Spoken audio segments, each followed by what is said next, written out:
Costa Rica के ओसा peninsula के रेन फॉरेस्ट में हूँ।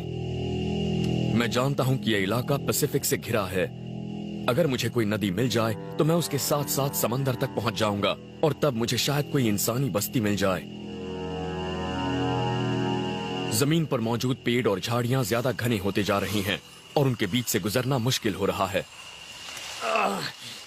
ये झाड़ियां बहुत घनी हैं और अब ये दूसरे जंगल के ठीक बीचों बीच हैं। ऐसे जंगल में दिशा भटक जाना जानलेवा हो सकता है। इस इलाके में होने वाली 5 में से करीब 1 मौत इसलिए होती है क्योंकि सैलानी हड़बड़ाकर भटक जाते हैं।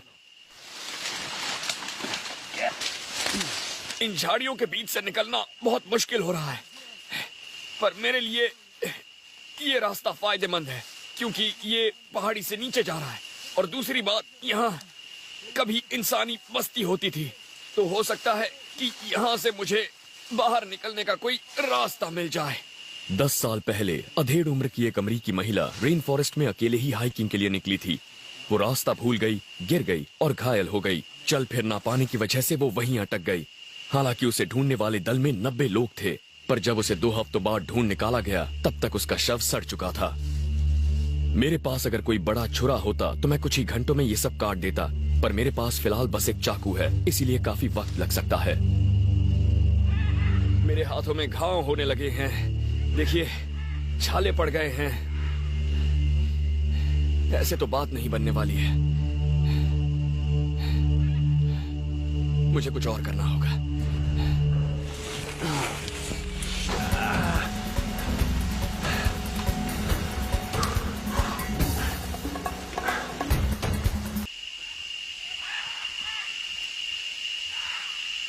मैं खाने की कोई चीज ढूंढने के लिए नदी से दूर आ गया हूँ।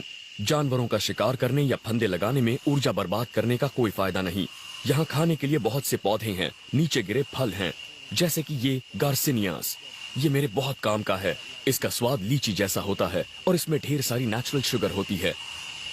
पौधे यहाँ खुराक का सबसे आसान जरिया हैं।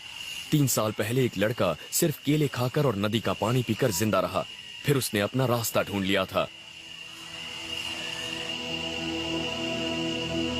जिंदा बचने वाले बहुत से लोगों का कहना है कि भटकने पर जंगल में सबसे बुरा वक्त होता है रात का, और अब अंधेरा होने वाला है। मैंने अभी तक कैंप नहीं बनाया है और आगे क्या होगा ये सोचकर बहुत परेशान हूँ।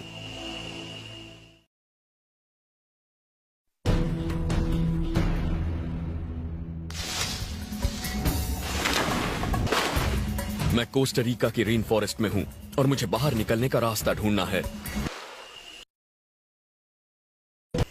डिसेंट्री डायरिया का एक बिगड़ा हुआ रूप है। शायद मैं इसका शिकार नहीं हुआ हूँ, शायद मेरे पेट में कोई वायरस चला गया है। हो सकता है मैंने गलती से किसी बैक्टीरिया या जानवर के मल को छू लिया हो। मुझे यकीन है कि मैंने कल जो पानी पिया था वो साफ था, लेकिन इसने मुझे याद दिलाया कि मुझे और ज्यादा सावधान होना चाहिए। पानी में बहुत से वायरस और माइक्रोब्स होते हैं, इसीलिए हाइकिंग पर जाने के दौरान हमेशा पानी साफ करने वाली गोलियां ले जाइए। पर कभी कभी किस्मत आपका साथ नहीं देती।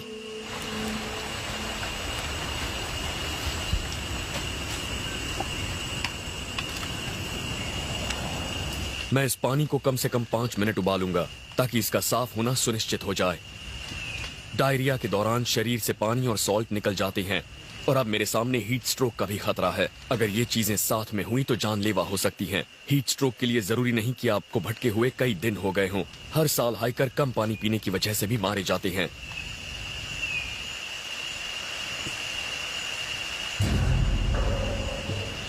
अब मुझे अपने पेट को ठीक करने वाली कोई चीज ढूंढनी होगी। जंगल आपको बीमार बना सकता है, पर इसका इलाज भी बता सकता है, बशर्ते आपको उसकी पहचान हो। जंगल में मिल्क ट्री नाम का एक पेड़ होता है। इसका सत खराब पेट के लिए वाकई अच्छा होता है। इसकी अलग ही पहचान में आने वाली नुकीली कोंपले होती हैं और इसमें दूध जैसा सफेद रस होता है। मैंने कैंप से करीब 800 मीटर ऊपर ऐसा एक पेड़ देखा था। बस अब मुझे वहां पहुंचकर उसे ढूंढना होगा।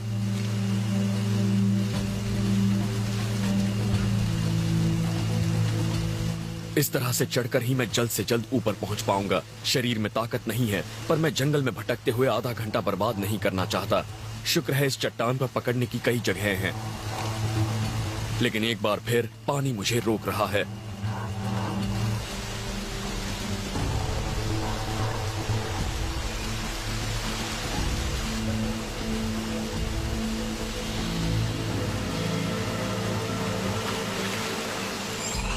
अब मुझे वो पेड़ ढूंढना है।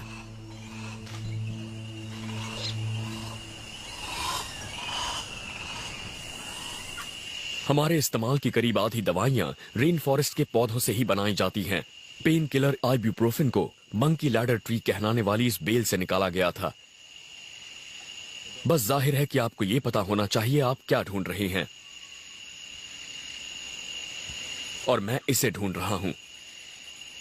ये एक छोटा सा मिल्क ट्री लग रहा है और इसे कुदरती मिल्क ऑफ मैग्नीशिया कह सकते हैं। ये पेट के लिए वाकई अच्छा होता है और इससे मुझे थोड़ी ताकत मिलेगी। इसकी पहचान आप इस खास तरह की पत्तियों से कर सकते हैं। ये देखिए, इसकी कोंपलें भी ऐसी नुकीली होती हैं और जब आप इसे तोड़ेंगे तो इसमें से ये दूध जैसा रस निकलेगा।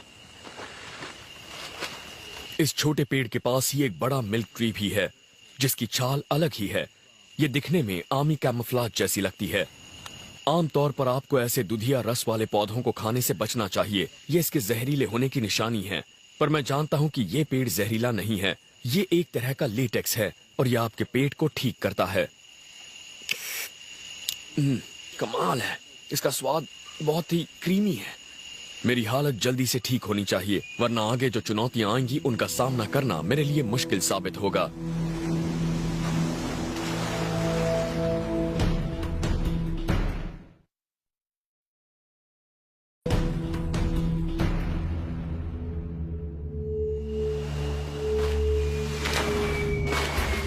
मैं पूरी तरह से ठीक तो नहीं हूं, लेकिन मुझे नदी के साथ साथ धारा में नीचे की तरफ उतरते रहना होगा।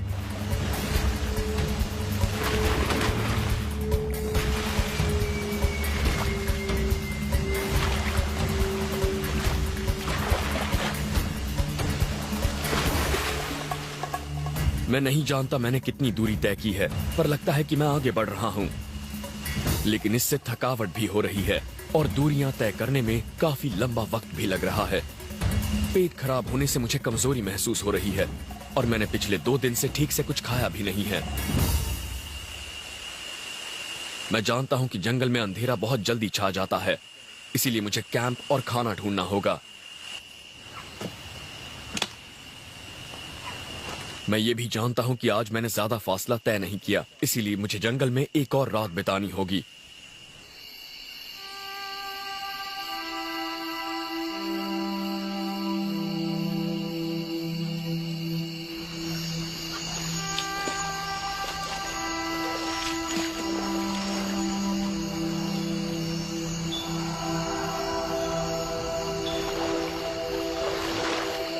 मैंने आग जला ली है और कैंप भी बना लिया है। अब मैं यहाँ पर कुछ मछलियाँ पकड़ने की कोशिश करने वाला हूँ और इस काम के लिए ये अच्छा वक्त है क्योंकि मैं जिन मछलियों को ढूंढ रहा हूँ वो रात के वक्त काफी सुस्त होती हैं। रोशनी के लिए मैंने बस एक लकड़ी ली है, इसके इर्द गिर्द पाम फाइबर लपेटा है और इस पर थोड़ा कैम्फर रेजिन डाला है ताकि ये मशाल जल सके। ये मशाल करीब 10 से 15 मिनट तक जलेगी।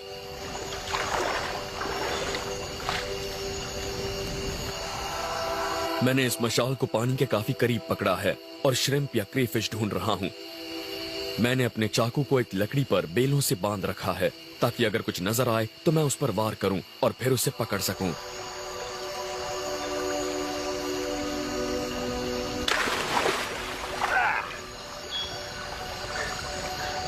वाह, इस जंगल में मैंने ये पहली जिंदा चीज पकड़ी है और ये वाकई बढ़िया है।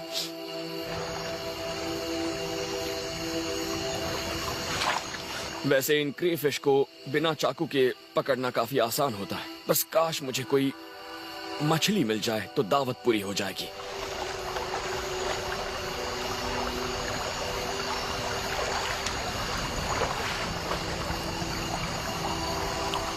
ओ, यहां पर एक है, पकड़ ली।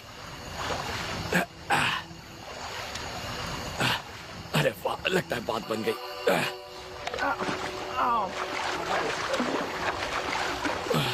मुझे यकीन नहीं हो रहा, वो हाथ से निकल गई। वो मेरे चाकू पर लगी हुई थी, लगभग मर चुकी थी, और अब ये मशाल भी दम तोड़ रही है।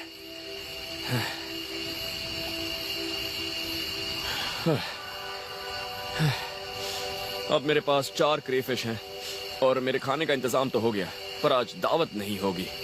बस इसे आप मामूली खाना कह सकते हैं, पर मैं इन्हें मशाल बुझने से पहले पकाना चाहूंगा।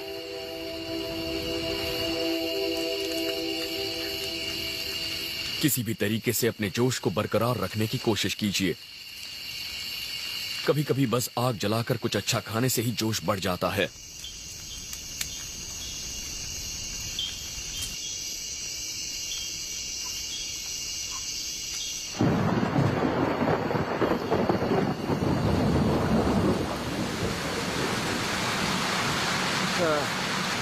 जैसा कि आप देख सकते हैं, पिछले करीब 4 घंटों से बारिश हो रही है और बिजली चमक रही है, बादल गरज रहे हैं। उसके अलावा सब कुछ पूरी तरह से भीग चुका है। ये माहौल आपकी हिम्मत और आपके जोश को हरा सकता है। कैंप ने शुरुआत के कुछ घंटों में मेरा साथ दिया, लेकिन उसके बाद पानी हर कहीं से बरसने लगा।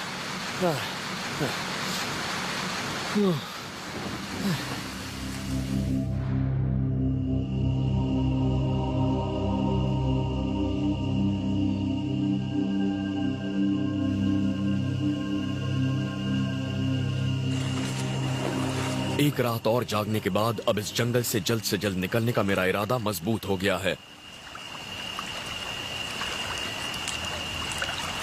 पिछले करीब 1.5 किलोमीटर के दौरान इलाके में काफी बदलाव आया है। जमीन समतल हो गई है और नदी चौड़ी। अब मैं इसके साथ साथ चल रहा हूं और किनारे पर पानी भरा हुआ है। अब मैं एक बहुत ही अच्छी नदी के किनारे पर हूं और शायद यही मुझे इस जंगल से बाहर निकालेगी। अगर मैं धारा के नीचे की तरफ बढ़ने का रास्ता ढूंढ निकालूं तो शायद मैं किसी गांव या बस्ती या समंदर तक पहुंचूंगा। और मुझे काफी उम्मीद है कि आज रात मैं किसी गर्म और आरामदेह बिस्तर में सोऊंगा। लेकिन उससे पहले मुझे इस नदी का सफर तय करना होगा, और ऐसा करने का सबसे तेज तरीका है राफ्ट के जरिए। तो मैं ऐसा ही करूंगा। मैं एक बहुत ही आसान सा राफ्ट बनाने की कोशिश करूंगा, और उसे तैरने में मदद करेगा ये बालसा का पेड़। इससे अक्सर मॉडल्स बनाए जाते हैं क्योंकि ये बहुत हल्का और काटने में आसान होता है। इतना आसान कि मैं बस अपने चाकू और एक पत्थर से ही इसे काट सकता हूँ। लगता है ये पेड़ यहाँ मेरे लिए ही उग रहा था, और ये दिखने में बेशक भारी लगता है, और ये इतना हल्का है कि आपको सुपरमैन जैसा लगता है। और कई दिन बाद मैं खुद को इतना ताकतवर महसूस कर रहा हूँ। मैं इसकी छाल उतार रहा हूं और इससे मैं राफ्ट को बांधूंगा। ये बहुत मजबूत और बहुत लचीली होती है।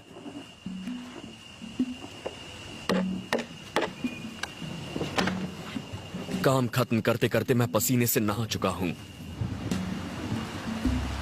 मैं उम्मीद कर रहा हूं कि ये उन चुनौतियों का सामना कर लेगा जो ये नदी मेरे सामने पेश करने वाली है।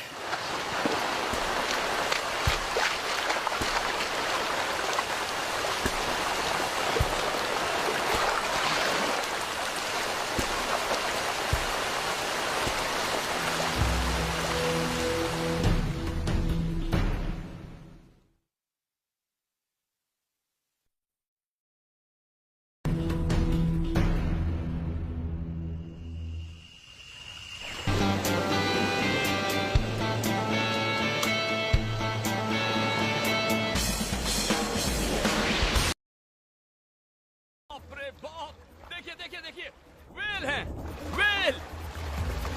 वो एक बड़ी सी हम्पबैक व्हेल है, मुझसे करीब 20 मीटर दूर है, और वो काफी बड़ी होती है। उनकी लंबाई 40 फुट तक हो सकती है। यकीन नहीं होता मैं उन्हें देख रहा हूं। मैं उनके बहुत करीब हूं।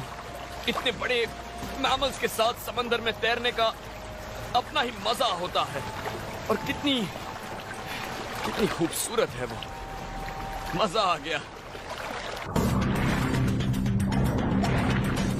टापू के करीब आते ही समंदर का रूप बदल जाता है। पानी के बहाव को किनारे की जमीन रोकती है, इसीलिए यहाँ पर लहरें तेज हैं। इनसे लड़ना बहुत मुश्किल है। हमने उन धाराओं को तो पार कर लिया, पर अब चुनौती है इन चट्टानों पर आती लहरों से निपटना। मैं इस गली के अंदर जाने की कोशिश करता हूँ। जरा संभल कर, पहले मैं जाकर देखता हूँ। जब 5 फुट ऊंची लहरों का सामना करना हो तो आपको बहुत चौकन्ना रहना पड़ता है। चट्टानों से टकराएं तो भारी पड़ सकता है। ओके, आ जाओ। ठीक है, ऊपर ऊपर ऊपर। बढ़िया। मैं सूखी जमीन पर तो आ गया हूँ, लेकिन चारों ओर पानी से घिरा हुआ हूँ और मेरे सामने 60 फुट ऊंची चट्टान है। मुझे इस पर चढ़ना होगा। लगता है यहाँ से चढ़ सकते हैं। शुरू करें।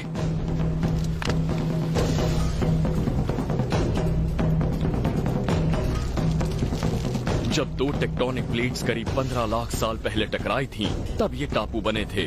समंदर का तल उस टक्कर से सतह के बाहर आ गया और यहाँ ये आर्किपेलागो बन गया।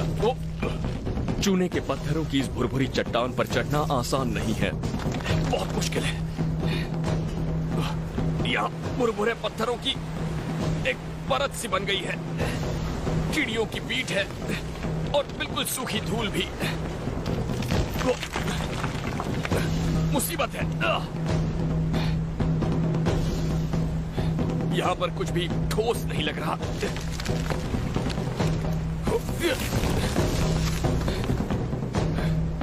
ठीक है, ऊपर चढ़ते हैं।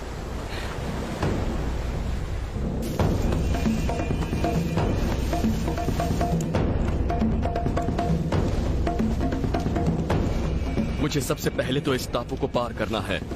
इसका पूर्वी किनारा पनामा की ओर है। पहले ये पता लगाना होगा कि उसके आगे क्या है, तभी मैं आगे का प्लान बना सकता हूँ। 5 मिनट बाद मैंने इसे पार कर लिया है। जहां तक नजर जाती है सुनसान इलाका नजर आता है।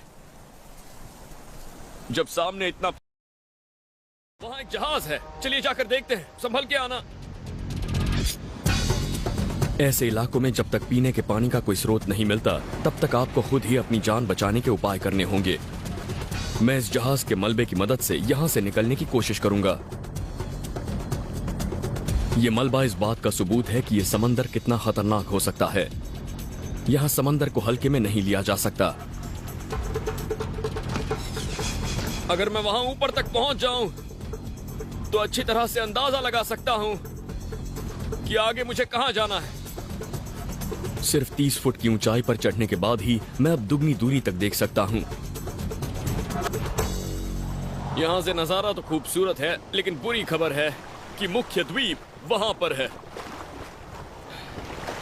और वहां तक पहुंचने के लिए मुझे समंदर में कम से कम 8 किलोमीटर का रास्ता तय करना होगा। अगर मुझे अपनी जान बचानी है तो मुझे वहां पहुंचना होगा। मैं जानता हूं वहां तक कैसे जाना है, बस हमें नीचे उतरना होगा। इस टापू से जाने का एक ही रास्ता है, समंदर। देखिए कितना कचरा पड़ा है। जिस जबरदस्त तूफान ने इस जहाज को किनारे तक पहुंचाया होगा, उसी की वजह से इतना कचरा भी इकट्ठा हुआ है। मैं इनसे एक राफ्ट बना सकता हूं, लेकिन वो मजबूत होना चाहिए। किसी का कचरा किसी के काम आ सकता है। यहाँ बहकर आए बांस से मैं उसका फ्रेम बना सकता हूँ, जिससे राफ्ट को काफी मजबूती मिलेगी। मैं इन तीनों को एक साथ बांधकर राफ्ट का हल बना सकता हूँ और फिर उसी तरह से एक और ढांचा बनाकर मैं एक अच्छा सा कैटमरान बना सकता हूँ। इन प्लास्टिक के डिब्बों की वजह से मेरा राफ्ट पानी पर तैर पाएगा। मेरा प्लान तो अच्छा है, लेकिन मुसीबत यह है कि इन बोतलों के ढक्कन हैं ही नहीं। मुझे ऐसी बोतलें ढूंढनी होंगी जो इसके जैसी हो। हाँ, ये ठीक है। जितना हो सके राफ्ट को पानी पर तैरना होगा। यहाँ ग्रेट व्हाइट शार्क्स घूमती रहती हैं, इसीलिए मैं समंदर से ज्यादा दूर रहना चाहता हूँ।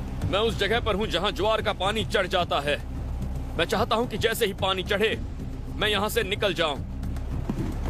ज्वार का पानी मुझे मुख्य भूमि तक पहुंचा देगा, लेकिन किनारे पर बह रही तेज हवाएं एक बड़ी मुसीबत हैं। मैं अपने पीछे से बह रही हवा से ज्यादा ज्वार के पानी पर